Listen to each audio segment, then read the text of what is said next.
छोटी ये और बड़ी ये। छोटी ये और बड़ी ये की आदि अशकाल एक जैसी होती हैं, लेकिन इनकी आवाज़ों में फ़र्क है। छोटी ये की आवाज़ है ई और बड़ी ये की आवाज़ है ए। जैसे लफ्ज़ है कील, काफिए की, किसकी आवाज़ आई? ई की आवाज़ आई। काफिए की, लाम कील, तो इसका मतलब कील में कौन सी ये इस्तेमाल हुई है? कील में छोटी ये इस्तेमाल हुई है। काफिए की, लाम कील। इसी तरह लफ्ज है सेब, सीन ये से, ए, किसकी आवाज आई है? ए की। सीन ये से, बे, सेब, तो इसका मतलब सेब में कौन सी ये इस्तेमाल हुई है? सेब में बड़ी ये इस्तेमाल हुई है। सीन ये से, बे, सेब। ये फर्क इस वजह से है क्योंकि कील के दरमियान में छोटी ये आता है और सेब के दरमियान में बड़ी ये आता है। नीचे दिए हुए अल्फाज को ऊंची आवाज में पढ़ें और फिर इनको दुरुस्त खाने में लिखें। पहला लफ्ज है जीत। जीत में ई की आवाज आ रही है या ए की आवाज आ रही है? जीत। जीत में ई की आवाज आ रही है तो जीत को हम लिखेंगे छोटी ए के खाने में, क्योंकि ई आवाज है छोटी ए की।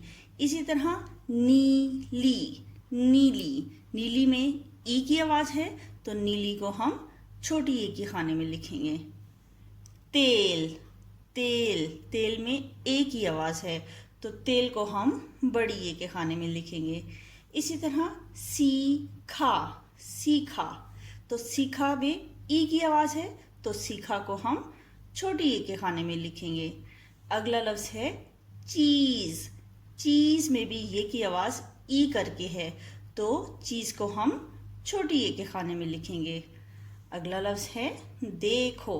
देखो, देखो, देखो में ए की आवाज है तो देखो को हम बड़ी ए के खाने में लिखेंगे। अगला लफ्ज है नेक।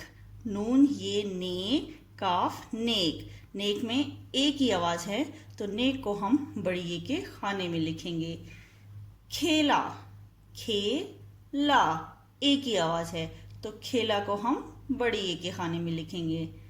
मेरा, मेरा, मेरा में बड़ी ए की आवाज है, ए की आवाज है तो मेरा को हम बड़ी ए के खाने में लिखेंगे।